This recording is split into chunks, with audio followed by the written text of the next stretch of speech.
4.15 총선 하루 앞입니다. 민주당은 수도권 박빙이 70곳에 가깝다면서 지지를 호소하고 있고, 통합당은 개헌 저지선도 위태로워 보인다며 읍소에 나섰습니다. 세월호 막말 발언으로 논란이 됐던 통합당 차명진 후보는 결국 제명 처리된 가운데 다른 후보들의 자질 논란도 계속되고 있습니다. 관련 얘기들 박상철 경기대 정치전문대학원 교수 그리고 박상병 정치평론가와 함께 하겠습니다. 두 분 안녕하십니까? 네, 안녕하세요. 자, 먼저 미래통합당의 총선 막바지 악재 차명진 후보가 어제 제명이 됐습니다. 조금 늦었다는 평가들이 있는데요. 네, 늦었죠. 타이밍이 참 절묘한 게 차명진 이제는 후보가 아니라 전 후보라고 얘기해요. 네. 중앙선관위에서 아예 그냥 이름이 다 이제 삭제가 되기 때문에 전 후보가 이 세월호 막말과 관련돼서 얘기가 나올 때쯤이 지난주 목요일 오후쯤이었어요. 그때 제가 다른 방송사에서 들었는데 정말이야? 진짜야? 이렇게 말을 하다가 그게 사실로 나왔고 네. 바로 금요일부터 사전투표가 있었잖아요. 네. 금토. 그래서 지금 같은 경우에는 당시에 당에서 어떻게 조치할 것인가가 굉장히 중요했거든요. 근데 제명이 아니고 오히려 탈당을 권유했단 말입니다. 예. 쉽게 말하면 봐준 거예요. 당 지도부는 아니라고 얘기를 하겠지만 봐줬다 보니까 그런 문제가 생겼을 경우에 당 지도부는 어떻게 대응하느냐를 봤던 유권자들은 이거는 아니잖아 라는 생각을 했을 것 같아요. 네네. 그러다 보니까 결국 더 뒤에는 제명을 하긴 했습니다만은 당시 지도부의 또는 윤리위의 그 판단은 아쉬워도 너무 아쉬운 정말로 결정적인 타이밍에 한 발 늦은 그런 조치라고 봐야 되겠죠. 예. 네. 그러니까 당시에 그 김종인 위원장도 당 지도부를 향해서 쓴소리를 하기도 했었는데 타이밍이 좀 많이 늦은 그런 감이 있죠. 그렇죠. 근데 그럼에도 불구하고 왜 그럼 제명을 했을까? 네.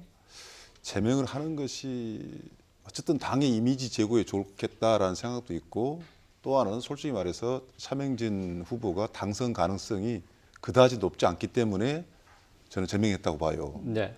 그런데 그 제명이 이제 아까 우리 박상병 교수께서 타이밍이 정말 뭐 안 맞은 게 아니라 너무나 안 좋았죠. 네네. 오히려 자해 행위를 한 건데 당에서 그런 면에서는 또 안타깝고 또 하나 뭐냐면 당이랑 공신력이 있거든요.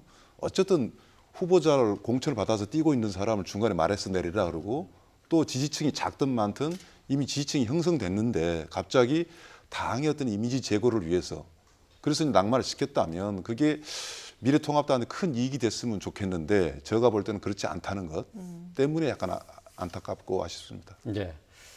어쨌든 선거의 투표를 임박한 상황 속에서 이런 결정을 내렸다는 것이 미래통합당으로서는 좀 뼈아픈 부분이 아닐 수 없는데요.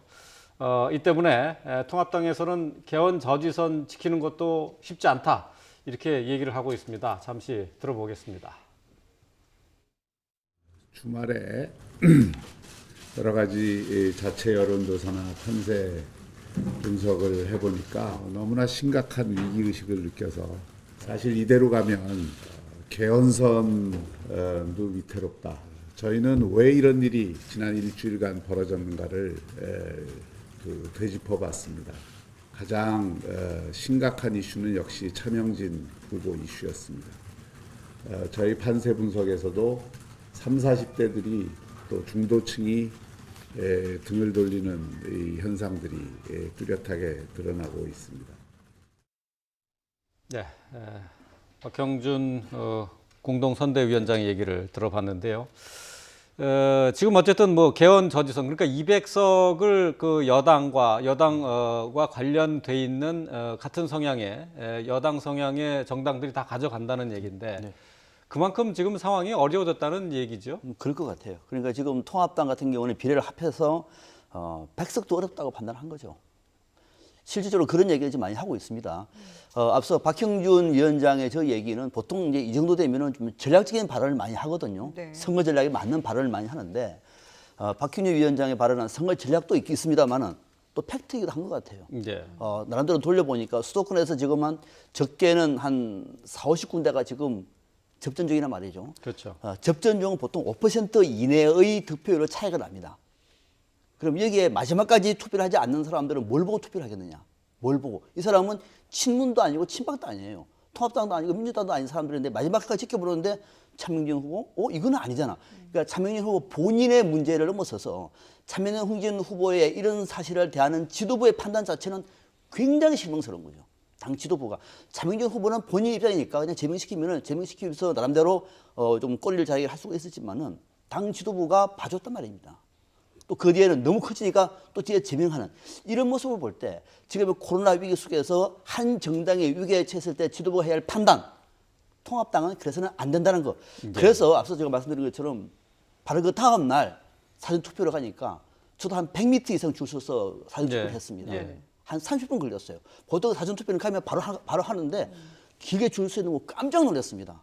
그래서 이것이 혹시 본선거 때 투표를 하지 않으시고 미리 하는 건 아닌가 생각해 들었습니다만은 또 달리 생각해 보면은 마침 그 점에 차명진 후보 그 얘기가 나왔기 때문에 박형준 위원장의 얘기는 그냥 엄살이 아니라 예. 잘 팩트를 전달하고 있다라고 하는 생각이 듭니다. 이제 그런데 그 김정인 위원장은 엄살이다 이렇게 얘기를 했잖아요. 서로 다른 얘기를 하고 있는데 이게 어느 쪽이 그러면 조금 더 정확하게 판세를 보고 있다고 봐야 되는 건가요? 박형준 위원장은 전략통이고 김정인 위원장은 책임자죠. 예. 책임자가 나서서 우리 망했습니다. 이렇게 말하면 안 되는 거잖아요. 그래도 희망이 있습니다. 이렇게 예. 말해야 되니까 그거는 역할 분담했다고 봐야 돼요. 네. 뭐 사전 투표 얘기를 하셨는데 지금 사전 투표는 안 하셨죠? 네, 아직 안 했습니다. 네. 본선거 때 그 선거 분위기를 보고 싶어서 네. 일부러 이제 참고 있는데 사전 투표가 그렇게 이제 높아졌다는 것이 본선거에서 투표율이 높아질 것이냐라고 했을 때 이제 각 당에서는 특히 미래통합당한테는 우리한테 유리한 거냐 저렇게 네. 몰려오는 사람들이 오히려 저 야당 심판하러 온 게 아니냐. 방금 이야기했듯이 뭐 차명진 후보 그 말 한마디가 이렇게 큰 유력을 저는 있으리라 보지는 않지만 예. 뭐 그런 것 때문에 오지 않느냐라는 두려움도 있을 거예요. 네. 아까 이야기 나왔습니다만 야당에서 개헌선을 확보해달라고 이야기할 때는 정말 어려울 때 나온 이야기거든요. 그렇죠. 우리 헌정사를 또 이렇게 보면. 예. 그래서 지금 이제 현실적으로 좀 그 얼마 전에 유시민 이사장이 이제 이야기를 했지 않습니까? 180석. 네. 예. 이건 참 의미 있는 숫자거든요. 우리가 소위 국회 선진화법이라 가지고 5분의 3 정도 국회의원이 있으면 법을 좀 쉽게 만들 수가 있다는 것인데 그 예. 숫자가 이제 180이니까 어떻게 보면 이것은 저지를 해야 된다라는 이제 차원에서 이야기가 이제 나오고 있는 건데 네. 이런 상황이 저는 나올 수도 있고 안 나올 수도 있다고 봐요. 낮은 예. 수치는 예. 아니거든요. 그러나 제가 딱 한마디 말씀드리고 싶은 것은 역시 집권당은 뭐 서로 엄살도 하고 견제 심리를 막아야 되겠지만 예. 책임 있는 국정 운영을 위해서 표를 좀 많이 달라고 하고 야당은 반대로 확실하게 견제하기 위해서 민주주의를 위해서 표를 많이 달라고 그런 식의 이야기를 마지막 회의에서 마무리해 가는 것이 가장 합리적인 선이다. 예. 말의 어떤 그 수위에 있어서요. 그렇게 예. 생각합니다. 예. 근데 뭐 그렇게 말을 할 수 있는 시간이 지금 얼마 남지 않았습니다. 당장 이제 내일 투표이기 때문에 그렇죠. 과연 이런 것들이 얼마나 영향을 미칠지 마지막에 이런 그 말실수들이 사실은 큰 변수가 될 것이다라는 얘기들이 많이 있었는데 이거를 뭐 이렇게 좀 반전시킬 만한 계기가 될 수 있을지 걱정이에요. 저는 지금 이제 막말이 나올 건 다 나왔다고 봐요. 네. 워낙에 많이 나와서 어떤 게 진짜 더 나쁜 막말인지를 갖다 우리가 계산해내면 뭐 굳이 이걸 정산을 하자면 미래통합당 쪽 후보들이 좀 발언이 좀 셌다. 네. 그래서 표심에 영향도 있을 것이다. 그래서 이제 제명 조치를 이제 한 게 아니었습니까? 예. 우리가 선거를 이제 임할 때 제일 중요한 것이 정말 막말이 있어서는 안 되겠구나 이번에 교훈을 얻었을 거예요. 네. 그러니까 지금 중요한 것은 뭐라고 보냐면 마지막 뭐 변수라 그러면 이제 막말도 다 나왔다 치고 방금 나온 이야기입니다. 개헌선 확보를 해주십시오. 최소한의 몇 석을 달라고 이제 호소를 하고 네. 또 여당에서는 또 그 말에 넘어가면 안 되니까 최후의 변수는 이건 견제 심리가 다시 살아나면 안 된다. 해서 그걸 또 저지하려는 그런 노력들이 앞으로 이제 남아 있겠죠. 예. 저희가 이제 차명진 전 후보의 막말 얘기를 했는데 또 더불어민주당에서도 막말이 또 하나 막말이라고 할 수는 없지만은 이 또 막말과 가까운 그 논란이 하나 더 생겼습니다. 김남국 후보의 얘기인데요. 여성 비하 팟캐스트에 출연한 것이 문제가 되고 있어요. 네. 저도 이제 김남국 후보하고도 방송도 같이 해봐서 저 사람의 인격을 압니다만 예. 그 얘기를 듣고 난 다음에 그런 방송에 왜 출연했을까 싶은 생각이 들어서 네. 관련된 내용을 좀 봤어요. 네. 팟캐스트는 보지는 못했습니다. 그거는 뭐 유료 회원이라도 들어가야 네. 되고 네. 팟캐 전해지는 소식만 들었는데 냉정하게 보면은 김남국 후보자는 그런 팟캐스트에 출연해서는 안 될 사람이에요. 그렇죠. 왜냐하면 앞으로 공직선거를 나설 준비를 했던 사람 아니겠습니까? 네네. 갑자기 선거에 놓은 건 아니니까. 그건 아닌 것이고 또 그런데 가서 음란폐쇄에 놓는다고 하더라도 한 번 정도는 모르고 갔다고 하면 은 제지를 하고 난다. 이건 아닙니다 하고 난 다음에 네. 나왔어야 될 텐데 몇 번 출연했단 말이죠. 그러니까 김남국 후보자 본인이 저속한 발언을 한 건 아닌 것 같아요. 네. 보니까 같이 그러니까 이를테면은 맞장구를 쳐줬다든지 왜 그런 저속한 얘기를 하는데 당신은 구기만 하고 있었느냐, 출연했느냐 등등 논란이 있을 수 있는데 예.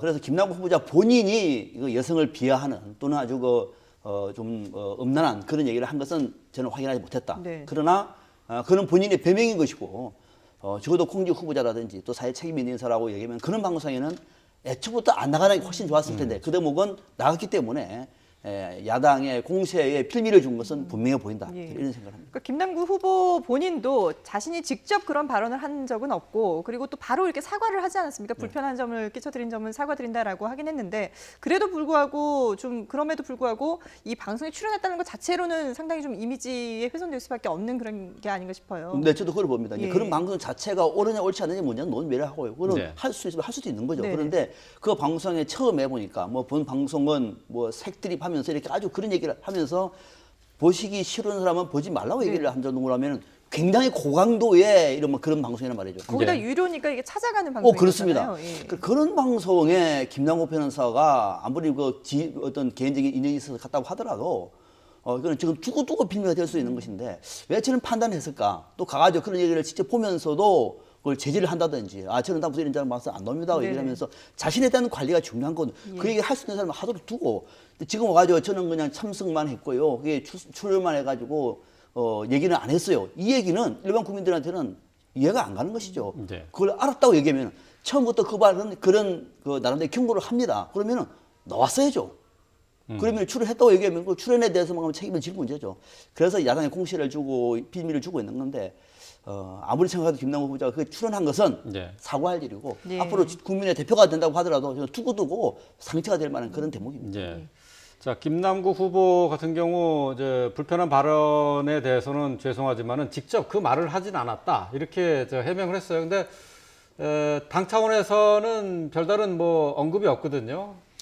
나름대로 이제 변명은 합니다. 이제 예를 들어서 이제 지금 한 이야기가 아니고 뭐 약간의 과거에 한 이야기고 또 본인이 직접적으로 얘기했다고 얘기하지 않고 안 했다 하고 또 어쩌면 상대방이 맞대응식에 그 상대 후보가 있지 않습니까? 후보 입장에서 어쩌면 상대 후보를 흠집내기 위해서 꺼낸 것이다 라는 네. 식으로 이제 해명을 하고 있는데 이게 실은 이제 사실은 그 미래통합당 후보자가 제대로 이거 시기를 잡아서 이야기했다면 상당히 휘발성이 강할 뻔했다. 예. 뻔했다는 것은 뭐냐면 이게 그다지 이 파장 효과가 생각보다는 크지는 않을 것 같지만 성격을 따지고 보면 지금 N번 방이라고 예. 상당히 이제 유권자들이 코로나 다음으로 가장 뜨거운 그 관심의 대상 아니겠습니까? 예, 예. 그래서 이게 휘발성이 굉장히 강할 수가 있었는데 그런 아까 제가 말씀드린 몇 가지 이유로 더 이상 이게 파장이 크지 않을 뿐이지 우리 아까 박 평론가 말씀대로 정말 바람직하지 않은 것이죠. 네. 특히 이제 여성 성 비하 발언 이런 것들은 우리가 과거에 이야기했던 음주운전이나 이런 것에 비하면은 이건 소위 국회에서 법을 만들 사람으로서 네. 또 국민을 대표할 사람으로서 현 이 순간에는 대한민국에서는 가장 좋지 않은 그런 그 발언과 이미지를 주기 때문에 저는 그래요. 무슨 뭐 제명 조치까지 가겠습니까마는 본인이 정말 이건 정말 참으로 잘못된 거라고 이야기하고 뭐 그런 것들이 좀 필요하다. 예. 뭐 그만큼 바람직하지 않은 발언이라 생각합니다. 예. 뭐 직접적인 발언을 하지 않았다 하더라도 최근에 우리 사회가 성인지 감수성에 대한 그런 부분들에 상당히 이제 예민해지고 있기 때문에 이런 발언들은 좀 조심해야 되지 않을까라는 생각이 드는데요. 뿐만 아니라 열린민주당의 정봉주 최고위원 같은 경우에는 자신의 유튜브 방송에서 민주당을 향해 맹비난을 쏟아냈다가 사과를 하기도 했습니다. 직접 들어보시죠. 당신들이 이번 선거 기간 중에 저에 대해서 모략하고 음해하고 저를 시정 잡배 쓰레기로 취급하고 당신들이 이번 선거 기간 중에 한 거 보면 짐승만도 못한 짓을 하더라. 더불어민주당 지도부 혹은 그 더불어시민당 공격한 거 전혀 아니고요. 조금 그 격앙된 상태에서 방송을 한 점에 대해서 죄송하다는 말씀 다시 한번 드리고요. 어제 안 좋은 표현을 쓴 것은 댓글을 무자비하게 달고 있었던 댓글러들에 대한 네, 저희가 이제 심한 표현은 삐 처리를 했습니다만은 이 지금 정봉주 의원이 후보 같은 경우에 지금 뭐 나중에 사과를 하면서 더불어민주당 지도부나 또는 더불어시민당을 공격한 게 아니다라고 사과를 하긴 했습니다만 이 표현 자체가 너무나도 좀 급한 그 뭐라 그럴까요? 모욕적인 그런 표현들을 좀 많이 쓰지 않았나 싶어요. 그렇습니다. 이거는 예. 지금 민주당 지도부에서 선거도 얘기를 했잖아요. 네, 예. 예. 또뭐 양모시라고 양모 하죠. 예, 등등 예. 핵심 인사들 몇 명을 얘기했는데 네. 다 아는 사람 다 아는 그런 정도 얘기를 하고 또 조금 격앙된 상태에서 방송한 것이 아니고 많이 격앙이 된 거죠. 예. 자 이렇게 정봉주 전 의원이 이렇게 지금 최고위원입니다만 이렇게 했던 이유가 뭘까 할 때 아마 본인은 출마를 하고 싶었는데 과거에 그 미투 논란 때문에 네. 아마 출연 못하겠는데 대한 나름대로 어떤 어떤 한이 있는 것 같아요. 민주당 지도부에 대해서. 거기다가 이제 지금의 비례당을 만들어가지고 또 하다 보니까 또 비례당에 대해서 막 양쪽에서 싸우다 보니까 도대체 나를 뭘로 보느냐. 그래서 아까 뭐라 그랬습니까? 무슨 시정 잡배 쓰레기로 취급한다. 네. 이렇게 말을 할 정도로 네, 네. 상당히 격앙이 됐는데 그러나 결과적으로 사과를 했습니다만은 저는 선거 정치도 좀 묘한 것이 이렇게 민주당 지도부하고 정봉주 최고위원이 이렇게 다투면은 관심이 더 올라가요 또. 지지층이 결속하는 효과가 있어요. 예. 그래서 정봉주 최고위원은 상당히 정치 고단수거든요. 네. 이렇게 하면서 또 바르게 사과하는 것은 논란은 최소화시키면서 지금 열린민주당이죠. 열린민주당과 정봉주 본인의 어떤 정치적인 어떤 존재감을 부각시킬 수 있는 전략의 일환이 아니겠나 싶은 생각이 들 정도로 네. 정무주 의원의 이 발언은 상당히 파장이 있는 겁니다.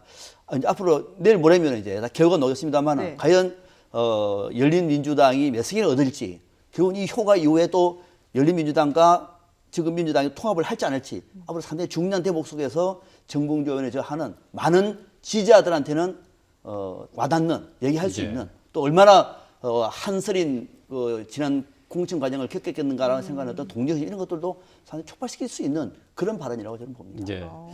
그 정봉주 전 의원의 지금 이렇게 격한 발언과 또 사과 이런 것이 지지세를 결집시키는 효과가 있을 것이라고 이렇게 보셨는데, 근데 사실 겉으로 지금 나타나는 것은 지금 뭐 열린민주당하고 더불어민주당 상당히 감정적으로 많이 대립돼 있지 않습니까? 그렇죠. 저는 선거 끝나고도 뭐 그럴 가능성이 높다고 보는데 지금은 이제 열린민주당에서는 두 가지 행동을 하는 거예요. 예. 우리 박 교수 말씀이 맞을 수도 있어요. 하나는 열린우리당의 색깔을 보여주는 거예요. 예. 조국도 운운하고 또 윤석열도 운운하고 이게 범진보 세력의 진영에서 나오지 말아야 될 단어라고 생각하고 있지만 예. 본인의 색깔을 보이기 위해서 하면서도 또 더불어민주당하고 같이 가야 된다고 해서 더불어민주당의 지지자들도 표를 줄 거 아닙니까? 그래서 손혜원 의원 같은 경우 우리는 더불어민주당의 손끝만 바라보고 산다. 예. 이런 식의 이야기를 해요. 병 주고 약 주고 네, 그런 예. 것이죠. 그것이 전략적으로 봐가지고 전략상 여권 진영에 표를 더 널리 주는 그렇게 결과적으로 나올 수도 있겠지만 네. 이게 이제 선거 이후에요. 예. 우리가 이제 위생정당, 좋게 말해서 비례정당 그러지 않습니까? 예, 예. 이게 더불어민주당 본체하고 합친다? 라는 시나리오가 있을 것이고 당분간 위성정당으로 계속 간다가 있을 수 있고 인공위성이 떨어져 나가면 뭐가 된 줄 알죠? 행성이 됩니다. 별도의 정치체로 노는 거예요. 예. 그러면 여러분 잘 아시겠지만은 부자 간이라든가 부모와 자식 간에는 서로 간에 신의가 있고 질서가 있어요. 그런데 형제 자매라는 것은 좋을 땐 좋은데 안 좋을 때는 우리 역사책을 봤지만 형제의 난이 있잖아요. 예. 그래서 자칫 잘못하면 이것이 그 여권 진영이 선거 이후에 선거에 승리를 한다 칩시다. 네. 어쩌면 내부 집안 싸움으로 갈 공산도 상당히 크다. 예. 그래서 열린민주당 지금의 모습을 보면 자기 표를 얻기 위해서 자기 색깔을 보이기 위해서 이야기할 때는 굉장히 세게 이야기가 나오고요. 그래서 정몽주 최고위원이죠. 뭐 이렇게 무슨 쓰레기 같은 발언을 한 것은 어떻게 세게 말함으로 해서 자기 색깔을 보이기 위해서 네. 아주 강한 더불어민주당 지지층을 끌고 오고 그러면서도 더불어민주당의 한 식구로 가면서 표를 더 얻어가는 그런 전략적인 대화라 볼 수 있지만 글쎄요, 저 예감이 맞지 않았으면 좋겠지만 선거 이후에 네. 형제의 난까지는 안 가도 집안 네. 싸움 상당히 있을 거라고 생각이 듭니다. 예, 알겠습니다. 자, 자. 내일 뭐 총선도 있고 해서 더더군다나 이런 코로나19 확산에 대한 우려가 컸었는데요. 일단 뭐 이 정도 유지를 한다면은 내일 글쎄요, 코로나19가 이 뭐 투표율이라든지 이런 거에 영향을 미칠 가능성이 있을까요? 저는 있다고 봅니다. 우리가 애초에 생각할 때는 네. 코로나 그랬을 때는 사람하고 접촉하면 병에 전염이 될 것이다 해서 아마 이것 때문에 코로나 사태 때문에 투표율이 낮아질 거라 생각했는데 네.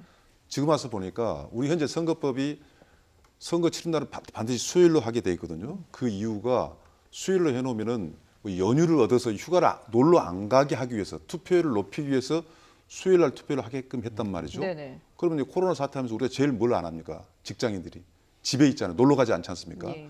그렇기 때문에 역설적으로 투표율이 높아질 거다는 생각을 갖게 되고 또 네.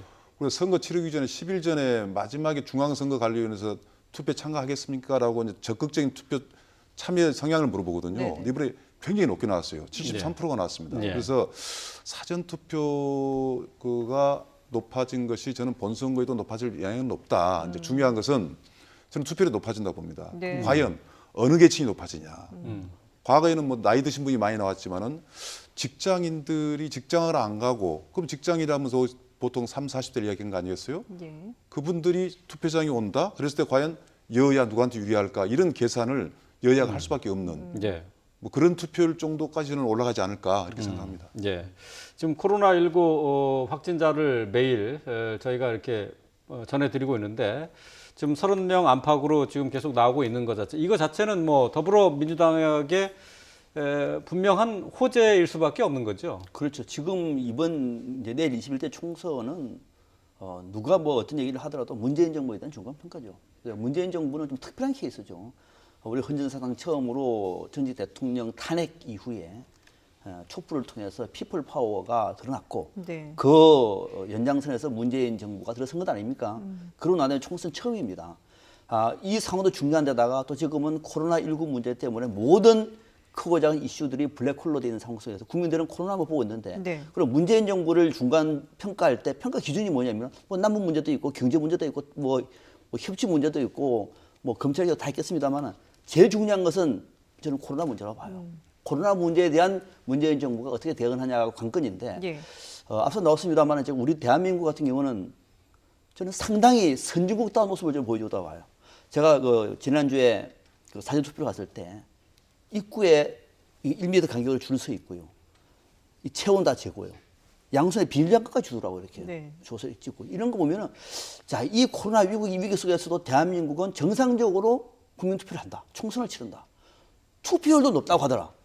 이거는 전 세계 대한민국의 민주주의 힘을 보여주는 걸 생각하고 그 힘은 정부만이 아니라 정부, 의료진 또 오전에 뉴스 보니까 우리나라의 뭐 진단 키트가 세계적인 기술이라고 하더라고. 각국에서 그거 좀 얻으려고 또 한국에 막 전화도 하고 한다고 그러는데 그런 기술. 예. 그러다가 국민들의 협조.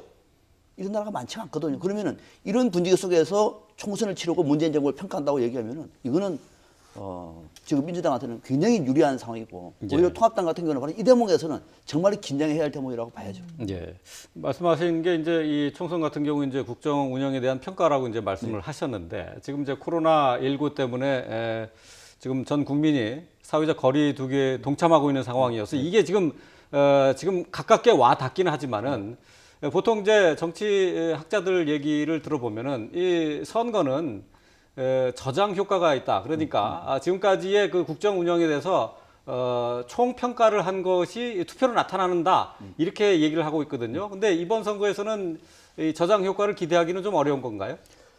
저는 그럴 것 같아요. 왜 그러냐면은 저장 효과가 나타나기 위해서는 두 가지 조건이 만들어져야 됩니다. 제일 중요한 것은 저장 효과가 언론에 의해서 국민들에게 인식이 돼야 돼요. 지금은 코로나 문제 때문에 안 나옵니다. 예. 선거운동도 하기 어려워요. 선거운동 하는 모습도 보기 어렵습니다. 예. 그래서 지금 그런 상황 속에서 부각이 안 되는 것이고 두 번째는 저장 효과가 나타나기 위해서는 이 정부에 대한 비판을 얘기할 때 대안이 나와야 돼요. 대안 정당이 누구냐면 통합당의 강력한 모습으로. 그래서 우리가 지난해까지만 하더라도 통합당이 정말로 혁신을 해서 대한야당의 모습을 보여주지 않으면 안 된다고 수없이 얘기를 했던 이유가 거기에 든 거거든요. 그래서 지금 대한의 모습을 보여주고 있느냐 하면 그렇지 않다는 사람들이 더 많을 거예요. 바로 그 두 가지가 마무리다 보니까 이번 총선에서는 그런 저장 효과보다는 오히려 문재인 정부를 평가하면서 자칫 지금 여권에서도 통합당을 심판할 것이다 라고 하는 얘기가 나오고 180석, 200석 얘기 나오는 거는 바로 그런 대목이거든요. 그래서 이번 같은 경우에는 문재인 정부와 민주당에 대한 나름대로 우호적인 분위기가 반영이 돼서 네. 통합당한테 오히려 악재가 되는 그런 총선이 되지 않겠느냐. 네. 그렇게 한번 저는 주시를 하고 있습니다. 예. 네. 글쎄요, 그런 부분들이 이제 과연 내일 투표를 통해서 어떻게 결과가 나타날지 좀 지켜봐야 되는 그런 대목이 아닐까 싶은데요. 근데 두 분 말씀하신 것처럼 이게 코로나19 때문에 물론 뭐 이제 집에 머무는 시간도 길어졌고 하지만 반대로 또 이게 생각해 보면 이번 선거만큼 이렇게 그 후보자들이 유세하기 힘든 선거가 없지 않았나라는 생각이 들거든요. 일단 유권자를 만나기도 힘들고요. 그렇죠. 그리고 뭐 선거 유세 방식도 이전과는 확실히 달라졌다라는 말들이 나오면서 뭐 저희가 앞서 막말 논란도 살펴봤습니다만은 이게 글쎄요, 이 투표 각 그 후보들이 그 선거 유세를 하는 그 현장에서 뭐 삭발이라든지 뭐 혈서 이런 얘기까지도 좀 자극적인 내용들이 많이 나오고 있는 게 아닌가 싶거든요. 그렇죠. 이제 후보자들이 처음에 그랬어요. 뭐 코로나 사태가 오니까 과거의 선거운동 방식을 갖고 있다가 처음에 우리 이게 악수 이렇게 한 것도 얼마나 어색했습니까? 그렇죠. 지금 이렇게 가요 이제 예. 이렇게 악수 안 하지 않습니까? 이제 우리가 코로나 이 상황에서 뭔가 적응을 해가는 건데 조금 전만 해도 몇 주 전만 해도 선거운동을 한 방법이 없었어요. 그렇죠. 후보자가 뭘 할 게 없었단 말이죠. 예. 그러다 보니까 이제 정책 대결이 사라진 것이죠. 이 코로나라는 것이 모든 것을 그냥 빨려 들어버리니까 아까 이야기 나왔던 대로 정책 대결했으면 야당도 자기 할 말이 있다는 말입니다. 그런데 그러다 보니까 나온 것이 뭐냐면 이제 막말이 나오는 거예요.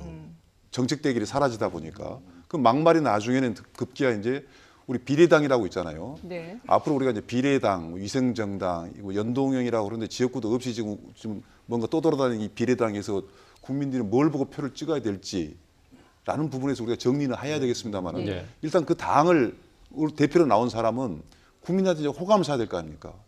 그런데 모든 것을 삼켜버리는 코로나 사태 하에서 내를 좀 뭔가 강하게 표현하다 보니까 이제 급기야는 이제 혈서까지 나와버리는 네네. 이제 이런 상황이 되고 말았어요. 그래서 저는요 이번 선거 끝나고 나서 법을 많이 손을 본다면 정말 선거법을 좀 손을 봐야 되겠다라는 것이 제일 1번이고요. 아까 조금 전에 저장 뭐 정치 좀 어려운 말로 했지 않습니까? 예, 예. 그게 이제 이 국민들에게 어떤 유권자들의 어떤 기억이 있냐가 굉장히 중요하고 어떤 인식이 쌓여 있느냐가 중요한데 네. 이제 보통 그럼 대상을 갖다 집권 여당한테만 이야기를 하거든요. 예. 근데 우리 야당으로도 한번 가볼 필요가 있어요. 저는 야당이 사실 선거 전에 당명까지 미래통합당으로 바꿨다면 이건 저는 어떻게 보면 통합이 아니라 봉합으로 좀 그쳤다라는 아쉬움이 굉장히 많아요.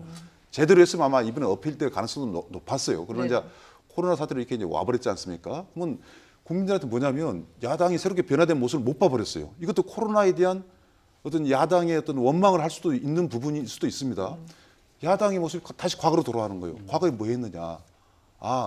의석을 적당히 주니까 국회에서 법을 만들지 못하게 발목 잡고 있더라. 네. 이런 것들이 어떻게 보면 유권자의 생각 속에 들어갈 수도 있는 문제거든요. 그래서 선거운동을 못하게 된 것은 어떻게 보면 여야단 답답하겠지만 야당 입장에서는 상당히 좀 뭐 천재지변이지만 불공정하고 억울한 부분도 사실 없잖아 있는 부분이 있다고 생각합니다. 예. 뭐 두 분의 그 말씀을 종합을 해보면은 일단은 뭐 좀 조심스럽긴 하지만은 여당이 압승을 조금 예상하는 분위기로 지금 말씀을 하고 계신데요. 자, 이런 가운데 지금 안철수 대표는 지금 국토 대장정을 하고 있어요. 근데 그러면서 이제 여당이 압승할 경우에 윤석열 검찰총장이 위험해질 것이다 이렇게 경고를 했어요. 예, 뭐 그런 얘기를 할 수도 있죠. 지금 국민의당은 사실상 통합당과 함께 묶여서 가고 있는 입장이기 때문에 안철수 전 대표가 뛰면서 전국을 뛰어다니면서 얘기를 할 때 어떤 얘기가 먹힐까를 판단했겠죠. 지금 상황 속에서는 조국 대 윤석열 프레임으로 가는 것이 유리하다고 판단한 것이고 네. 그 얘기를 한 건 아니겠습니까? 얼마나 효과가 있을지는 모르겠으나 그러나 좀 더 크게 보면은 우리가 사법개혁이라든지 우리 대한민국의 검찰개혁 등등을 볼 때 과연 지금 윤석열 총장 체제가 갖고 있는 위상이 뭔가를 따져보면은 예. 그거는 안철수 전 대표도 한 발언은 아니에요. 저는 그건 아니라고 보고요. 또 더더욱이 지금의 저는 이번 총선을 통해서 사실 제3지대 정치는 거의 몰락의 위기로 가고 있다고 생각을 합니다. 예. 그 과정에 안철수 전 대표도 결정적인 단서를 제공한 사람이에요. 정말 반성해야 할 상황인데 지금 상황 속에서 윤석열을 구하는 그런 모습으로 드러나는 것은 결국은 그동안에 오래 했던 통합당과 결국은 하나의 묶음으로 가는 또는 제3중대 역할을 한다는 비판을 면할 수가 없는 대목이고 이번 총선에서 몇 석을 건질지 모르겠습니다만은 만약에 의미 있는 의석을 가지면은 앞으로도 역할을 할 수가 있겠으나 그렇지 않다고 얘기하면은 사실 국민의당 같은 경우에는 제3지대 정치 소멸과 함께 같이 운명을 맞을 것이다. 저는 안타까운 시선으로 보고 있습니다. 네. 박 교수님 어떻게 보세요? 저도 좀 안철수 대표가 많은 부분 안타까워요. 저는 저보다 팁을 줄았으면 이렇게 줬을 겁니다. 정말 중도 실용 정치가 꼭 필요하다라고 이야기하고 구체적으로 어떤 정책으로 누구랑 하겠다라는 공천을 좀 잘할 필요가 있는데 네. 이번에 완주를 하면서 메시지 전달 제대로 못했어요. 이미지 전달 어떤 이미지 전달을 했는지 모르겠지만 예. 그리고 또 하나 이제 안타까운 것은 윤석열 부분을 이야기했지 않습니까? 예. 사실 김종인 이 미래통합당의 그 위원장이 영입돼서 간 이유는 당신은 문재인 정권의 급소를 잘하니까 와서 도와달라고 갔거든요. 네. 그래서 처음에 똑같이 조국을 살릴 겁니까? 경제를 살릴 겁니까? 그 윤석열 이야기 똑같은 이야기 아닙니까? 그렇게 시작을 해서 프레임을 그렇게 끌고 가려고. 프레임이라는 것이 씨름으로 이야기하면 삿바싸움이에요. 삿바싸움 잘못한 거예요. 손을 뺐습니다. 이미 빼버렸어요. 김종인 그 위원장도. 그런데 안철수 대표가 마지막 경주 딱 마무리해가지고 저는 안타까운 것이 이번 공천 다만 몇 명이 되더라도 정말 저런 사람하고 서로 정치하겠구나라는 기대감을 줘야 되는데 그렇지 전혀 못했잖아요. 그러면 마지막 한마디는 이 상황이 맞아야 되잖아요. 맞지 않는 거. 그래서 저는 이번 선거를 끝나고 저는 안철수 대표가 저는 아직도 대한민국에서는 필요한 부분은 저는 있다고 봐요. 그러나 네. 이런 식으로 가면 정치적 개인주의 넘어서 고립주의에 빠질 수 있다는 매우 큰 안타까움을 가졌습니다. 예. 지금 오늘 그 나오신 두 분 모두가 지금 이번 총선 투표율이 조금 과거보다는 많이 높아질 것이다라고 예상을 하고 계신데요. 글쎄요, 이제 만약에 이제 투표율이 과거보다 이제 높아졌을 경우에 이게 과연 여당 쪽에 유리하냐, 아니면은 보수 야당에 유리하냐, 이 얘기를 놓고는 좀 설왕설래 하거든요. 간단하게 어떻게 전망하시는지 한마디씩 듣고 끝내겠습니다. 네. 투표율이 높은 게 여당한테 유리하고 야당한테 유리하다는 실은 좀 지냈거든요. 실제 내용이 뭐냐. 그러면 연령별로 30, 40대가 높냐, 60대 이상이 높냐라는 거 했을 때는 다 아시다시피 30, 40대가 높으면 아무래도 진보 진영이 범여권 유리할 것이고 예. 또 지역적으로 뭐 호남하고 TK하고 호남은 별로 의미는 없다고 봐요. 좀 죄송한 이야기지만 높든 낮든 한 방향으로 가고 있으니까 수도권하고 PK 진영이거든요. 부울경. 네. 이 진영의 투표율이 높을 때 누구한테 과연 유리하냐. 저는 처음에 높을 때는 통합당한테 유리할 것이고 높지 않으면 여권한테 유리할 것이다라고 생각했는데 예. 그렇지 않은 부분이 있기 때문에 저는 아직도 우리 선거 당시 그렇지 않습니까? 제가 지금 함부로 더불어민주당이 압승할 것이다 이야기해서도 안 되고 예. 또 그걸 기대에 섞인 이야기를 내가 서로 갖고 있다고 이야기해서는 안 되지 않습니까? 제가 마지막 알 수 없다는 말씀을 드린다면 수도권하고 PK 진영의 투표율이 얼만큼 높냐에 따라서 예. 서로 간의 이 의석수를 가져가는 예. 비율은 좀 달라질 수 있다 이렇게 예. 생각합니다. 예. 우리 그 정치 간단하게 좀 얘기를 해주시죠. 평론을 하는 사람들은요, 알림으로 하는 나라들의 금원이 있습니다. 어디 가가지고 투표를 열리기 전에는 투표 결과 말하지 말라고. 그래요. 근데 예. 방송사만 가면 물어봐요. 뭐 그런 상황인데. 그렇죠. 지금 상황도 투표가 열리기 전에 사실 알 수 없습니다. 예. 국민의 뜻을 겸하게 지켜보는 것이 정답인데. 네. 그러나 이제 투표율이 높아질 경우를 가정을 해가지고 우리가 추려를 해보면 합리적으로 어떤 두 가지 효과가 있습니다. 제일 중요한 것은 뭐냐면 투표율이 높다는 얘기는 뭐냐면은 결과적으로 이 정부에 대한 평가가 클 수밖에 없다는 대목이죠. 이 정부에 대한 정부를 놓고 평가의 투표다. 그걸로 간다는 거죠. 예. 그렇게 관심이 없으면 아예 안 가는 거거든요. 그러면 이 정부에 대한 지지율이 좋으냐 좋지 않느냐에 따라서 예. 달라질 것이고 네. 두 번째는 투표율이 높다는 얘기는 결과적으로 중도층에 있는 인사들, 부동층도 대거 간다는 얘기거든요. 예. 그러면 지금 시점에서 여야가 어디가 더 불리하느냐 유리하느냐를 따져보면 답은 나온다는 얘기죠. 지금 상황 속에서. 예. 그 두 가지를 총합해 볼 때 투표율이 높으면 그래도 민주당한테는 좀 더 유리한 결과가 나올 것이다. 이렇게 전망하는 것이 아마 합리적인 판단일 것 같습니다. 예, 알겠습니다. 네, 그렇다 하더라도 뭐 일단 아직까지 격전지가 워낙에 많기 때문에 말씀하신 것처럼 내일 이제 본투표를 해봐야 그 결과를 알 수 있지 않을까 싶습니다. 네, 지금까지 박상철 경기대 정치전문대학원 교수 그리고 박상병 정치평론가와 함께했습니다. 두 분 말씀 잘 들었습니다.